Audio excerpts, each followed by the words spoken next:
요한복음 20장 30절, 31절 말씀입니다.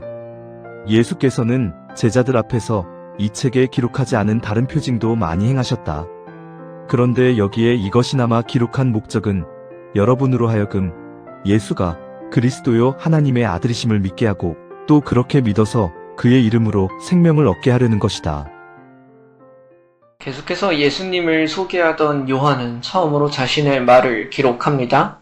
지금까지 그는 예수님께 집중하며 어떻게 이분을 소개하고 알려야 하는지에 집중했죠. 이제는 시선을 돌려서 이 말씀을 전해받을 우리를 바라봅니다. 그리고 말하는 거예요. 왜 요한복음을 기록하고 있는가? 하나님께서 왜 우리에게 요한복음을 주셨는가? 먼저 우리가 봐야 하는 것은 기록하지 않은 다른 표징도 많이 있다는 거야. 성경에 기록된 놀라운 표징들은 예수님께서 행하신 일의 지극히 일부라는 말입니다.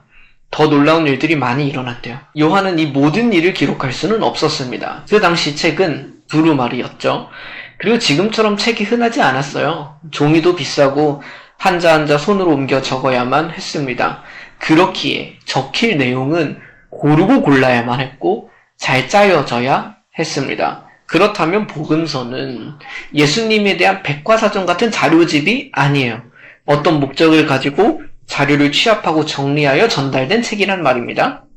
그래서 요한은 기적이라는 단어보다는 표징이라는 단어를 사용합니다.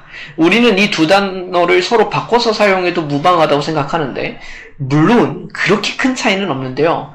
그러나 표징이라는 단어를 굳이 사용하는 이유가 있습니다. 표징은 그 일어난 일 자체를 바라보는 것이 아니라 그 일을 통하여 다른 것을 바라보라는 것을 의미하거든요. 차를 운전하면서 고속도로를 지나간다고 생각해 보자고요. 인천을 가리키는 표지판이 있을 거 아니에요. 그 표지판이 목적인 사람은 없습니다.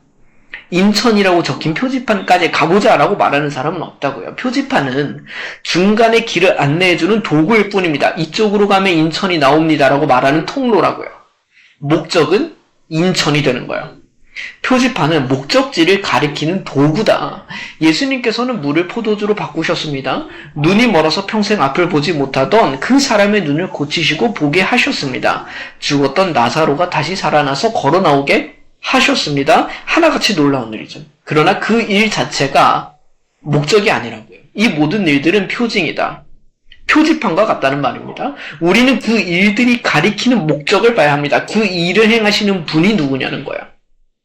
이 모든 표징은 우리로 하여금 예수님을 바라보게 하려는 목적, 예수님을 알게 하려는 목적, 예수님을 믿게 하려는 목적을 가진 것입니다. 그 목적이 더 중요해요.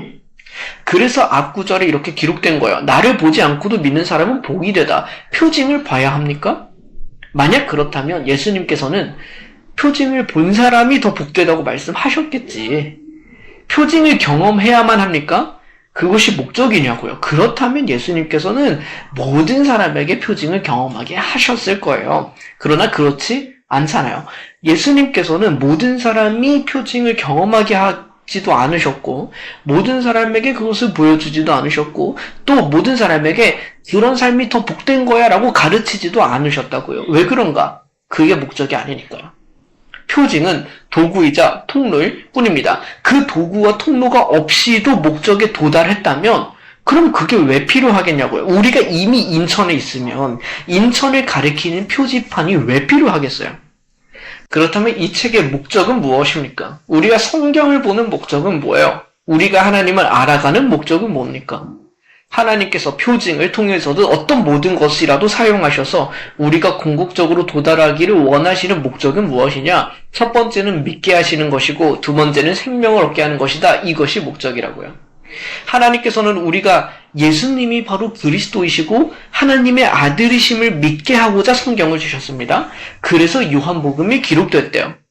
그리고 하나님께서는 믿음으로 예수님의 이름으로 우리가 생명을 얻게 되기를 원하셨습니다. 그래서 성경을 주셨고 요한복음이 기록되었대요. 우리가 성경을 보는 이유가 이것이 되어야 합니다.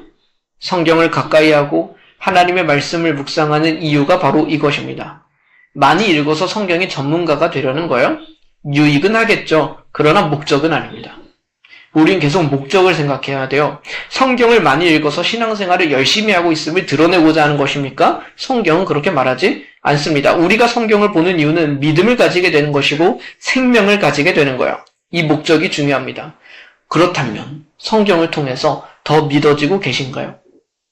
예수님이 그리스도이심을 알아가고 계십니까? 예수님께서 하나님의 아들이심을 알아가고 있냐고요. 기록된 모든 성경이 다른 어떤 것보다 우리가 살아가는 세상을 탁월하게 설명하고 우리와 하나님에 대해서 가르쳐 주므로 더 의지하고 믿을 만한 것임을 알아가고 계십니까?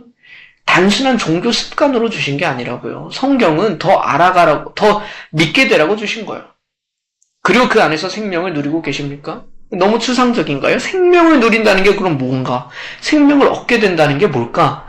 그 이름, 살아계신 예수님과 연결되어 살아가는 거예요.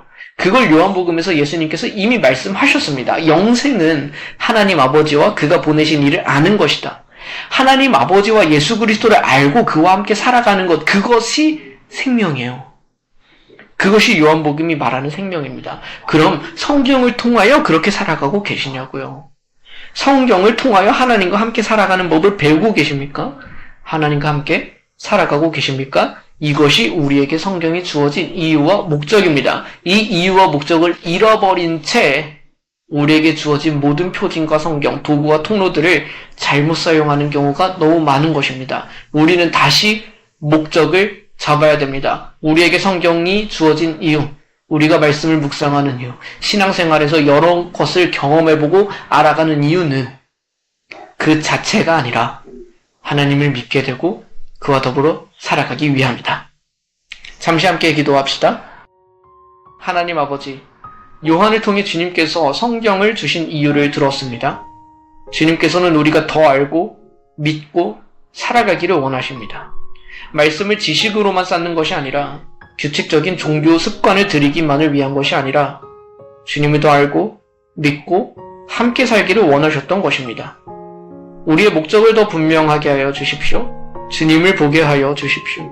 성경을 통해 더 알고 더 믿고 생명을 누리며 살아가게 하여 주십시오. 하나님의 말씀은 살아있고 힘이 있어 이 일들을 우리에게 이루어 주시는 줄로 믿습니다. 기록된 하나님의 말씀이 우리 삶에 가득하게 하여 주시옵소서. 예수 그리스도의 이름으로 기도드립니다. 아멘.